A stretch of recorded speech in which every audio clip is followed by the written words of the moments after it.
여러분, 우리 교회 입구에 배롱나무가 있습니다. 아시죠? 배롱나무는 여름에 꽃을 피우는 나무입니다. 그런데 웬일인지 여름에 꽃이 안 피는 겁니다. 이상하다. 왜 여름이 됐는지 배롱나무에 꽃이 안 필까? 너무 안타까운 마음으로 지냈는데 어느 날 보니까 꽃이 드디어 핀 겁니다. 얼마나 반가웠는지 모릅니다. 어느 날 그 배롱나무 꽃을 바라보다가 문득 그런 마음이 드는 겁니다. 배롱나무 꽃이 핀 것도 하나님의 은혜다라는 거예요. 여러분, 사도 바울이 여러 믿음의 고백을 남겼잖아요. 바울이 남긴 여러 믿음의 고백 가운데 여러분 마음에 가장 와닿는 고백은 뭡니까? 저는 고린도전서 15장 10절에 있는 고백입니다. 내가 나된 것은 하나님의 은혜로다 라고 했어요. 내 삶 전체가, 내 인생 전체가 하나님의 은혜라는 겁니다. 그렇지요. 우리가 하나님의 은혜로 살지요. 하나님의 은혜 없이는 한순간도 살아갈 수가 없지요. 여러분, 십자가 복음 믿는 자의 그 삶에 대해서 19번째 말씀을 드립니다. 십자가 복음 믿고 구원받은 사람은 십자가 복음을 믿는 삶을 살아내야 합니다. 그것이 성경이 우리를 향한 말씀이에요. 성경에서 우리를 향해서 주시는 말씀입니다. 여러분, 십자가 복음 믿고 구원받은 자의 삶에 대해서 아주 실제적으로 알려준 말씀이 있습니다. 야고보서입니다. 어떤 분은 야고보서를 좀 가볍게 생각합니다. 마르틴 루터 종교개혁자가 지푸라기 복음이라고 하지 않았느냐라고 생각하는 분이 있습니다. 여러분, 절대로 그렇지 않습니다. 그렇게만 생각하면 하나만 아는 겁니다. 루터가 초기에는 믿음을 강조하다 보니까 이 행위를 강조하는 야고보서를 지푸라기 복음이라고 말했던 적이 있습니다. 그런데 그는 나중에 생각을 바꿨습니다. 왜냐하면 야고보서 2장 1절에 있는 말씀 때문입니다. 야고보서 2장 1절에 이렇게 되어 있지요. 내 형제들아, 영광의 주 곧 우리 주 예수 그리스도에 대한 믿음을 너희가 가졌으니. 야고보서가 믿음에 대한 말씀이구나. 십자가 복음 믿고 구원받은 사람, 그 믿는 자의 삶에 대한 말씀이구나 라는 사실을 깨닫고 지푸라기 복음이라고 했던 것을 취소했습니다. 생각을 바꿨습니다. 여러분, 야고보가 구원받은 자의 삶에 대해서 어떻게 살아야 되는지를 증언하던 가운데 구원받은 사람의 삶 가운데 가장 절실하게 하나님의 은혜가 필요한 부분이 있다라고 알려주고 있습니다. 여러분의 삶 가운데 어떤 부분에 하나님의 은혜가 가장 절실히 필요한지 야고보가 증언했습니다. 어디입니까? 우리 말입니다. 우리 언어에 하나님의 은혜가 절실하게 필요하다라는 거예요. 왜 그럴까요? 말 잘하기가 쉽지 않기 때문입니다. 말 잘하기가 너무나 어렵기 때문입니다. 오늘 2절 말씀 세번역 성경에 이렇게 되어 있습니다. 우리는 다 실수를 많이 저지릅니다. 누구든지 말이 실수가 없는 사람은 온 몸을 다스릴 수 있는 온전한 사람입니다. 우리가 말 잘하기가 너무나 어렵다라는 겁니다.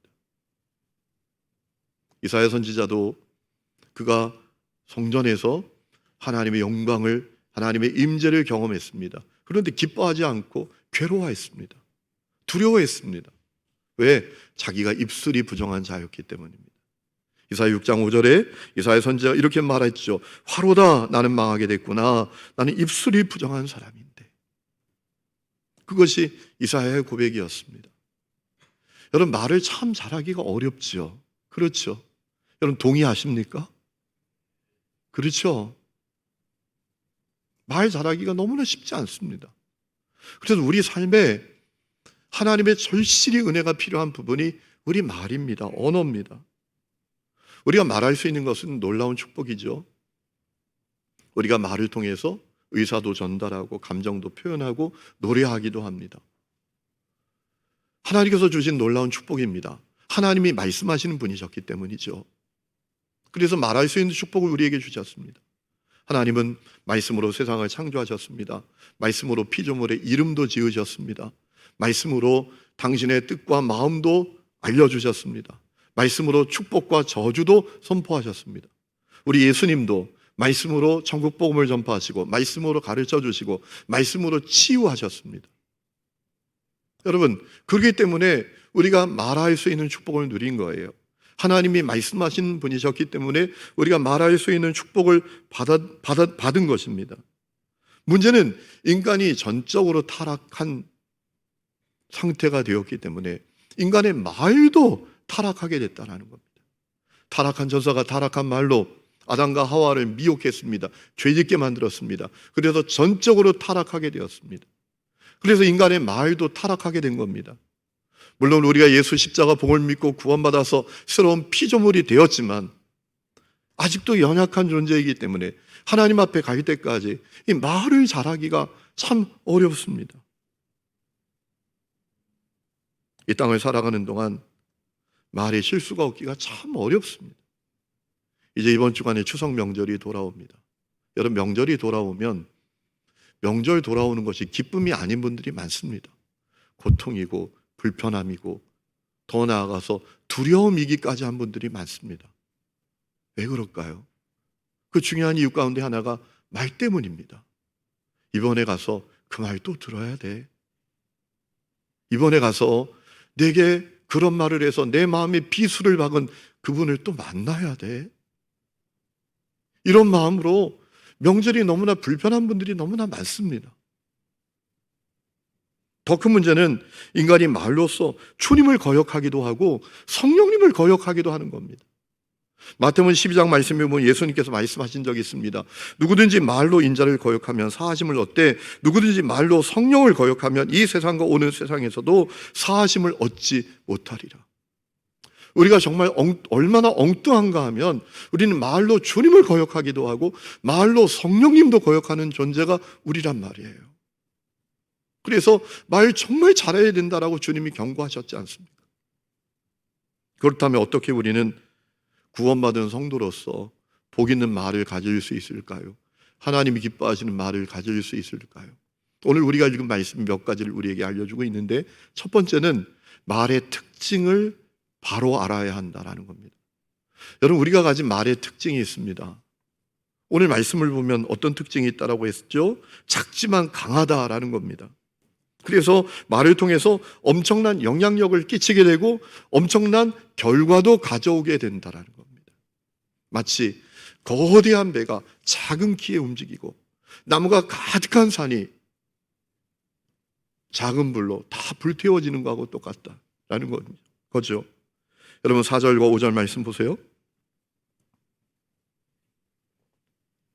또 배를 보라. 그렇게 크고 강풍에 밀려가는 것들을 지극히 작은 키로서 사공의 뜻대로 운행하나니 이와 같이 혀도 작은 지체로 돼 큰 것을 자랑하도다. 보라, 얼마나 작은 불이 얼마나 많은 나무를 태우는가. 우리 말이 그렇다라는 겁니다. 얼마 전에 제가 교보문고에 갔다가 베스트셀러 코너를 쭉 보게 되었습니다. 거기 제목이 마음에 드는 책이 있었습니다. 마음의 법칙이라는 제목의 책이었습니다.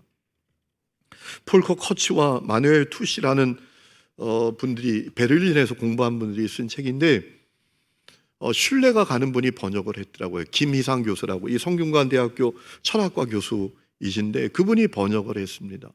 그 책을 사서 쭉 보다 보니까 재미난 내용이 있더라고요. 여러분, 심리학 이론 가운데 자기 충족적 예언이라는 것이 있습니다. 이게 뭐냐 하면 이런 겁니다. 간단하게 말하면 예언은 현실로 이루어진다라는 겁니다. 근데 그 예언이라는 게 뭐냐? 우리 말이라는 거예요.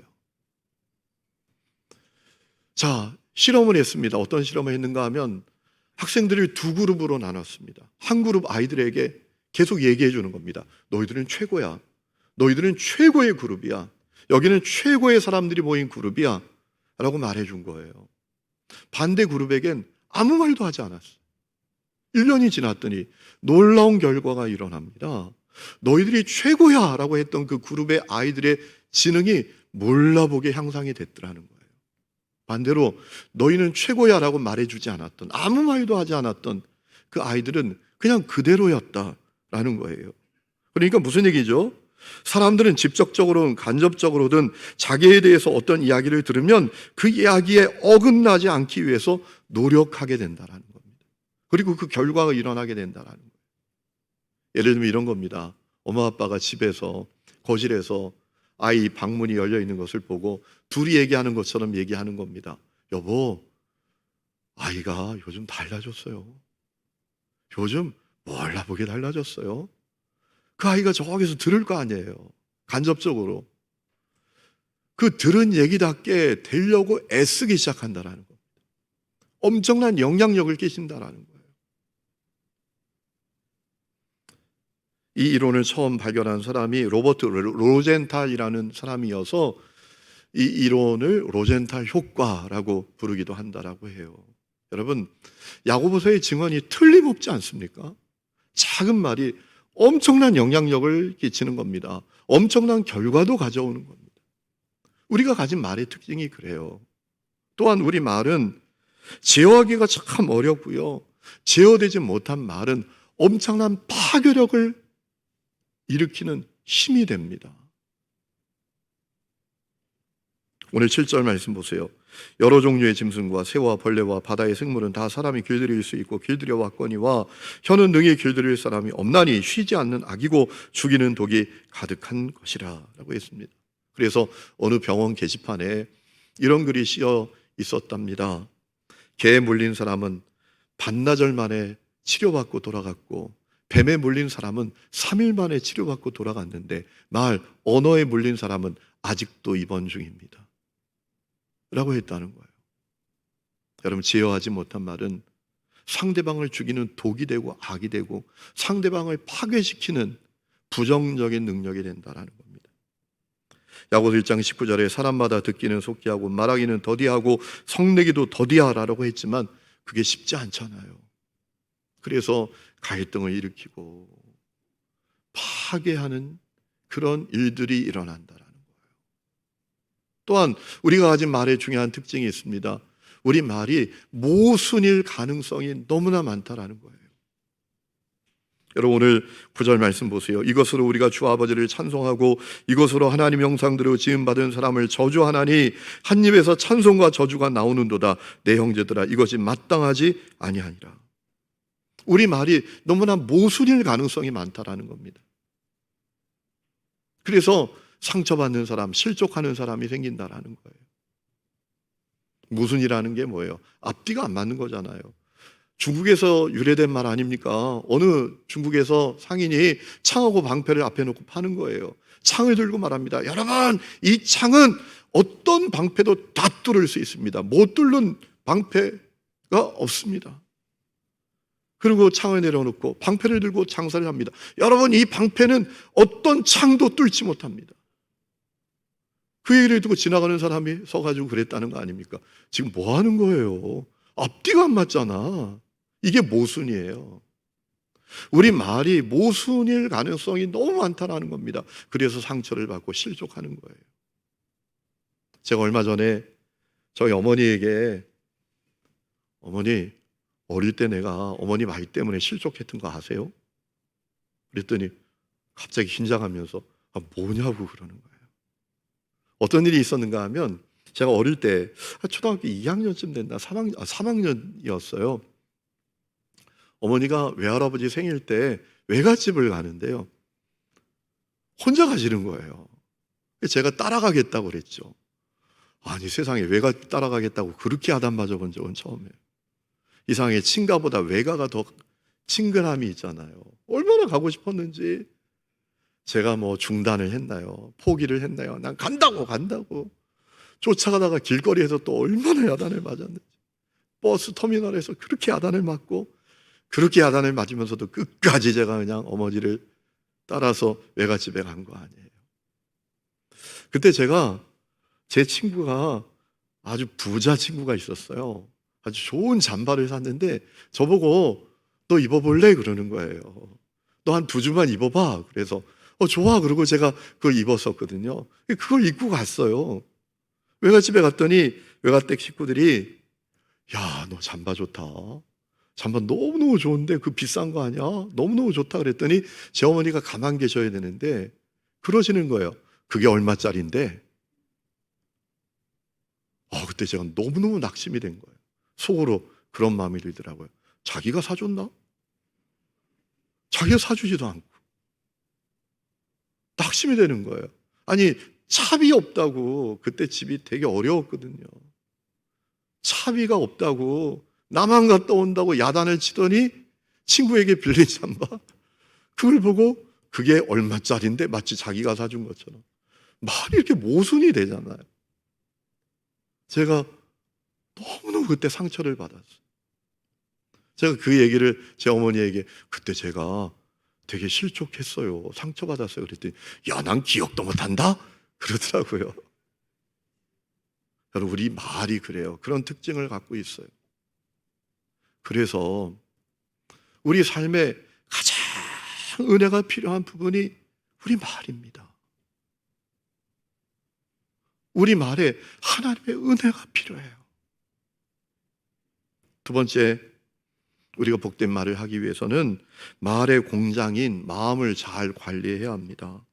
말을 결정짓는 것은 내 마음이기 때문입니다. 여러분, 12절 말씀을 보면 열매를 결정짓는 게 나무고 단물과 짠물을 결정짓는 것이 샘이라는 사실을 우리가 확인할 수 있잖아요.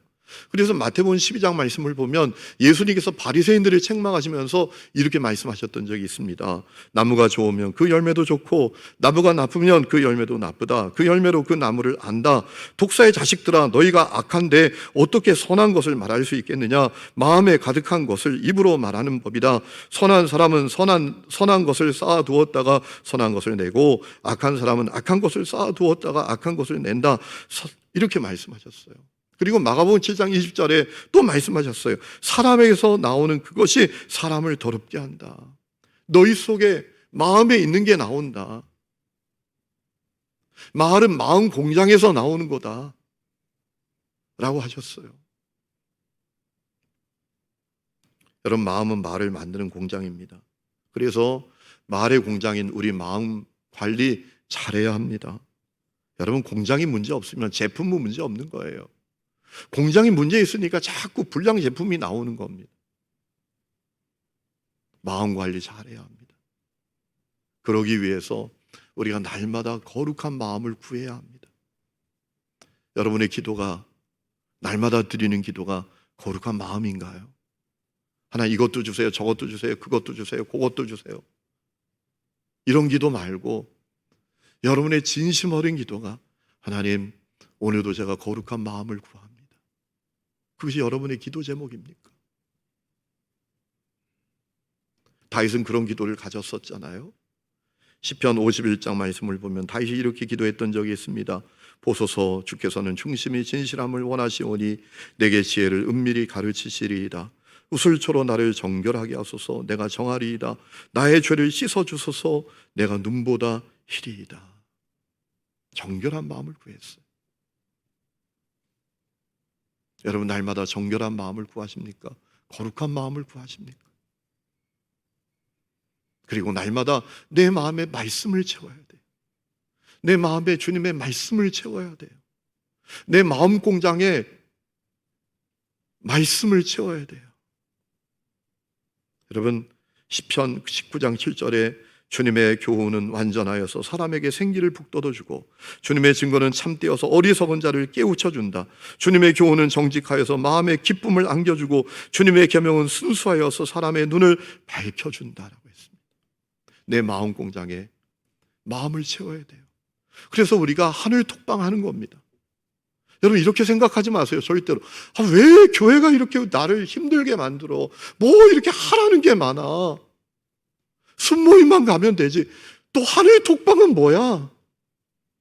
중요한 이유가 있습니다. 내 마음에 주님의 말씀을 채워야 되니까 하는 거예요. 그래야 복된 말 갖게 되는 겁니다. 세 번째는 날마다 순간순간 성령을 따라서 살아야 합니다. 성령을 따라 행해야 합니다. 오늘 우리의 문제가 뭡니까? 내 왕국을 이루고 내가 왕이 되어서 내가 하고 싶은 일을 하고 내가 하고 싶은 말을 하면서 살아가는 것이 우리의 문제 아닙니까? 결혼조차도 그렇게 생각하죠. 내 왕국을 위해서 도우미를 택하는 거예요. 내 나라가 잘 돌아가도록. 그래서 결혼이 문제가 되는 거잖아요. 결혼 생활이. 여러분, 주님께서 우리를 구원하신 이유는 내 나라 만들고 내가 왕이 되어서 내가 하고 싶은 일을 하고 내가 하고 싶은 말을 하면서 살도록 부르신 게 아닙니다. 주님의 나라에서 왕 되신 주님 앞에서 주님이 원하시는 일을 하고 주님이 원하시는 말을 하면서 살도록 우리를 부르신 거예요. 고린도후서 5장 15절에 이런 말씀이 있습니다. 그리스도께서 모든 사람을 위하여 죽으신 것은 이제부터는 살아있는 사람들이 자기 자신들을 위하여 살아가도록 하려는 것이 아니라 자기들을 위하여서 죽으셨다가 살아나신 그분을 위하여 살아가도록 하려는 것입니다.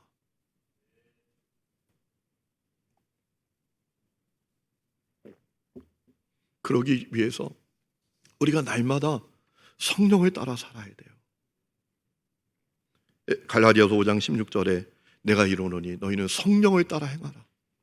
성령님은 삼위일체 하나님이십니다. 그분은 살리는 영이십니다. 그분은 거룩한 영이십니다. 그래서 우리가 날마다 성령을 따라 살아야 합니다. 그때 우리의 말에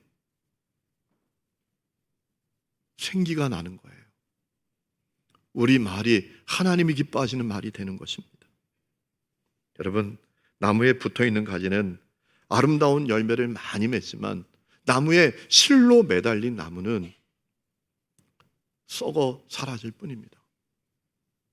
날마다 성령을 따라 살아야 합니다. 그때 하나님 기뻐하시는 말이 우리에게 머물게 됩니다. 마지막 네 번째는 실제로 하나님께서 기뻐하시는 말을 하면서 살아야 합니다. 왜냐하면 하나님이 기뻐하시는 말을 할 수 있는 능력을 이미 하나님이 우리에게 주셨기 때문입니다. 여러분, 베드로후서 1장 3절 말씀에 놓치지 말아야 될 말씀이 있습니다. 어떤 말씀이 있는가 하면 이렇게 되어 있습니다. 그의 신기한 능력으로 생명과 경건에 속한 모든 것을 우리에게 주셨다라고 했습니다. 우리가 생명을 누리고 경건하게 살아갈 수 있는 능력을 우리에게 주셨답니다. 이미 주셨습니다. 이 눈이 열려야 합니다. 못 받은 게 아닙니다. 생명과 경건에 속한 모든 것을 우리에게 주셨습니다. 우리가 구원받았다면 그 가운데 하나가 말입니다. 복된 말을 하고 하나님이 기뻐하시는 말을 할 수 있는 능력을 이미 우리에게 주셨습니다. 생명과 경건에 속한 모든 것을 우리에게 주실 것이다가 아닙니다. 주셨다라고 했습니다. 주셨습니다. 그러면 우리는 복된 말, 하나님 기뻐하시는 말을 하면서 살아갈 수 있는 사람들인 것입니다. 이 사실을 기억하고 복된 말, 하나님 기뻐하시는 말을 하면서 살아야 합니다. 하나님 어떤 말을 기뻐하십니까? 사랑하고 위로하고 격려하고 용서하고 축복하는 말 아닙니까? 여러분, 잠언서 16장 24절에 이런 말씀이 있습니다. 선한 말은 꿀송이 같아서 마음에 달고 뼈에 양약이 되느니라 라고 했습니다. 여기서 양약이라고 번역된 단어는 원문을 보면 마르페라는 단어입니다. 치료라는 뜻입니다. 여호와 라파라고 할 때 치료의 하나님, 치료자 하나님 할 때 그 라파가 마르페에서 파생된 단어입니다. 여러분, 선한 말, 하나님이 기뻐하시는 말, 사랑하고 위로하고 축복하고 용서하고 격려하는 말은 치료하는 말이 됩니다. 사람을 살리는 말이 됩니다. 또 찬양하고 주님의 성품과 역사를 증언하는 말을 해야 합니다. 비방하지 않고 거짓을 말하지 않고 더러운 말은 그 입 밖에도 내지 말고 허물을 떠벌리지 말고 성내지 말고 부드럽게 말해야 합니다. 여러분, 야고보 4장 11절에 형제들아 서로 비방하지 말라라고 하셨습니다. 에베소 4장 25절에 그런즉 거짓을 버리고 각각 그 이웃과 더불어 참된 것을 말하라 라고 했습니다. 에베소 4장 29절에 무릇 더러운 말은 너희 입 밖에도 내지 말고 오직 덕을 세우는 데 소용되는 대로 선한 말을 하여 듣는 자들에게 은혜를 끼치게 하라 라고 했습니다. 우리에게 능력이 있기 때문입니다. 생명과 경건에 속한 모든 것을 우리에게 이미 주셨기 때문입니다. 주시지 않았다면 이렇게 말씀하실 리 없습니다. 주셨습니다. 여러분, 우리는 절대로 이렇게 말해서는 안 됩니다. 가족들에게 이렇게 말하는 사람이 있잖아요. 나 원래 그런 사람이야. 나 원래 그렇게 처먹어서 그렇게 얘기하는 거야. 절대로 이렇게 해서 얘기하면 안 됩니다. 그 불신자들의 얘기입니다. 성도는, 구원받은 성도는 생명과 경건에 속한 모든 것을 받았어요. 우리는 복된 말, 하나님 기뻐하시는 말을 할 수 있는 능력을 이미 받았습니다. 그래서 선한 말, 살리는 말, 생명의 말을 하면서 살아야 합니다. 여러분, 우리가 사람들을 만날 때 품격이 남다르게 느껴지는 사람들이 있지 않습니까? 왜 그렇습니까? 그 언어 때문입니다. 말 때문입니다. 이 사람이 품격이 남다르구나 라고 생각하지 않습니까? 여러분, 실제로 이 품격할 때 그 품이라는 단어가 입부자가 3개 모인 것 아시지요? 그렇다면 우리는 최고의 품격을 가진 사람들입니다. 왜냐하면 성령님이 내 안에 계시니까. 우리 주님의 품격을 가진 사람들입니다. 성령의 품격을 가진 사람들입니다.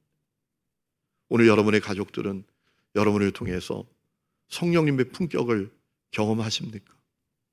오늘 여러분 직장 동료들, 삶의 자리에 있는 분들은 여러분을 통해서 주님의 품격을 볼 수 있습니까? 여러분, 주님의 품격을 가진 자로 살아야 합니다. 물론 절대로 쉬운 게 아닙니다. 나의 옛자, 나의 그 성품, 그리고 현실의 굴레라는 그 장애가 우리에게 있기 때문입니다. 그래서 자신도 모르게 거친 말하고 죽이는 말하고 파괴하는 말이 우리에게 나올 때가 많지 않습니까? 쉽지는 않습니다. 그런데 능력이 있음에 살리는 말 하면서 살아야 합니다. 하나님 기뻐하시는 말을 하면서 살아야 합니다. 제가 지난 주간에 너무나 반가운 만남을 가졌습니다. 우리 교회 청년인데 미국에 갔었거든요.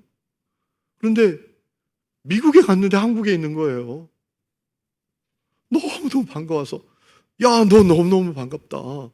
아니, 미국 가 있는 거 아니야? 어떻게 너 한국에 있어? 그랬더니 하는 얘기가, 목사님, 저 6개월 전에 돌아왔어요. 그러더라고요. 미국 생활이 쉽지 않았어요. 그러더라고요. 그래서 많이 힘들었구나. 미국 가서 신앙생활은 잘했어? 교회는 잘 다녔어? 라고 했더니, 아니요, 교회 좀 가다가 안 갔어요. 그러더라고요. 왜 그랬어?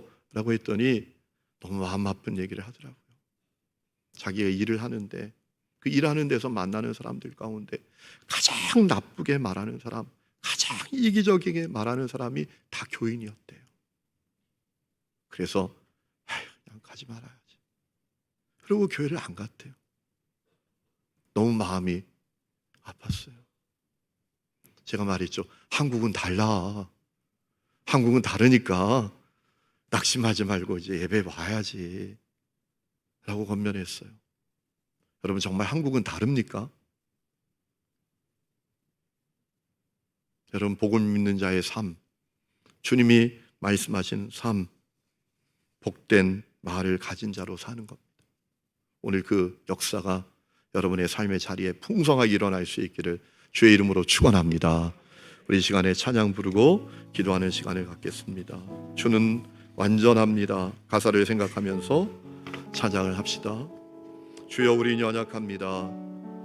주님, 우리는 넘어집니다. 우리 가난한 마음으로 이 고백을 드리면서 주님 앞에 나아가십시다.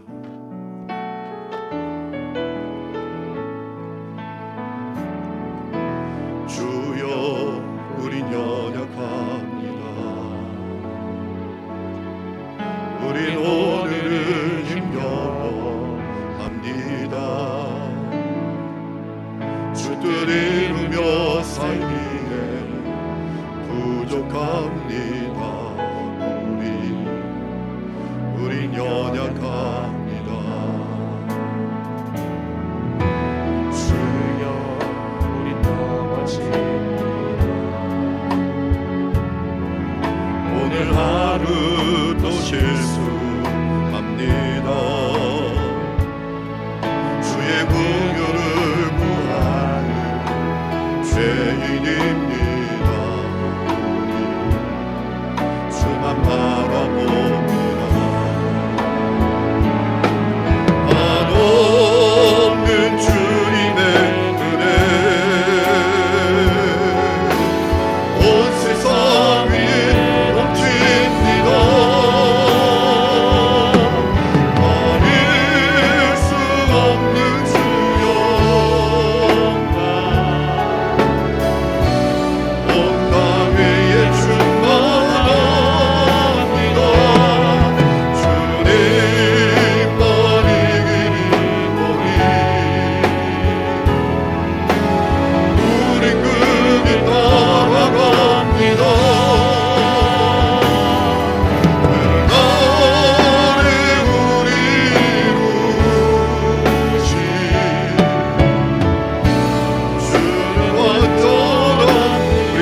일어나서 찬양합니다.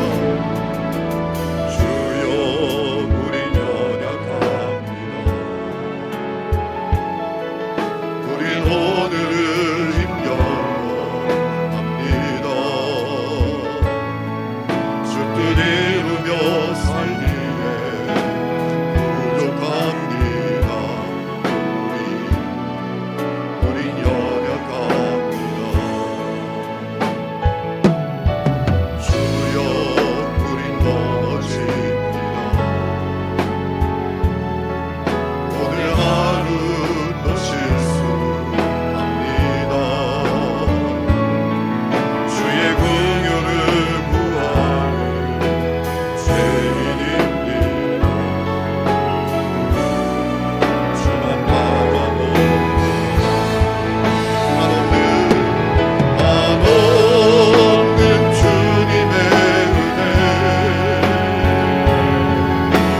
온 세상 위에 넘칩니다.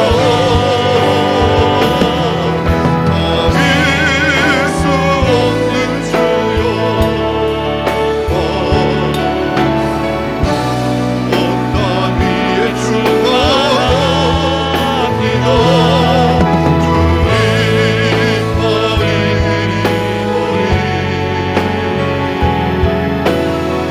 우린 그길 따라갑니다.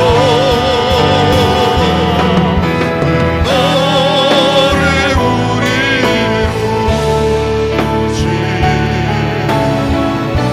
주는 완전한 한없는 주님의 은혜 한없는 주님의 은혜 온 세상 위에 넘칩니다.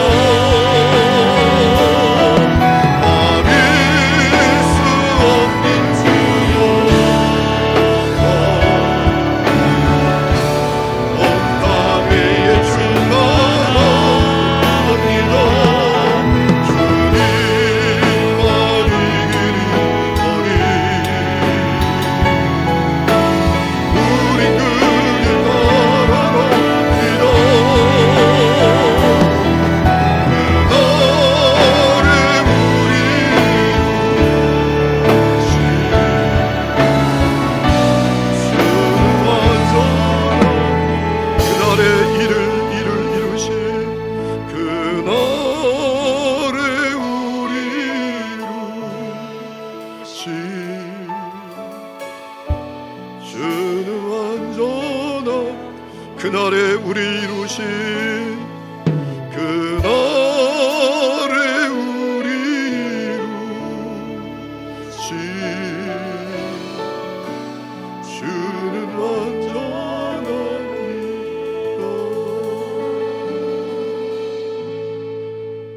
하나님 아버지, 우리가 너무나 연약합니다. 우리가 너무나 쉽게 넘어집니다. 그래서 우리 입술에서 죽이는 말, 무너지게 만드는 말, 쓰러지게 하는 말들이 쏟아져 나갑니다. 주여 우리를 불쌍히 여겨 주시옵소서. 주님 완전하시오니 완전하신 주님의 은혜를 우리에게 허락하여 주시옵소서. 하나님 이번 명절이 구원받은 우리로 말미암아 가정 천국이 되는 명절이 되게 하여 주시옵소서. 우리가 주님의 품격을 가진 자로서 얼마나 복되게 말하고 얼마나 하나님이 기뻐하시는 말을 할 수 있는 자인지 드러나게 하여 주시옵소서. 주여 우리를 사랑하여 주시고 은혜 베풀어 주셔서 그 역사를 이루어 주시옵소서. 이제는 우리 주 예수 그리스도의 은혜와 하나님 아버지의 놀라운 사랑과 성령의 내주 동행하심이 하나님이 기뻐하시는 말, 복된 말을 가진 자로 살아가기를 원하는 하느님의 모든 성도들 위해 지금부터 영원토록 함께 계시기를 간절히 축원하옵나이다. 아멘.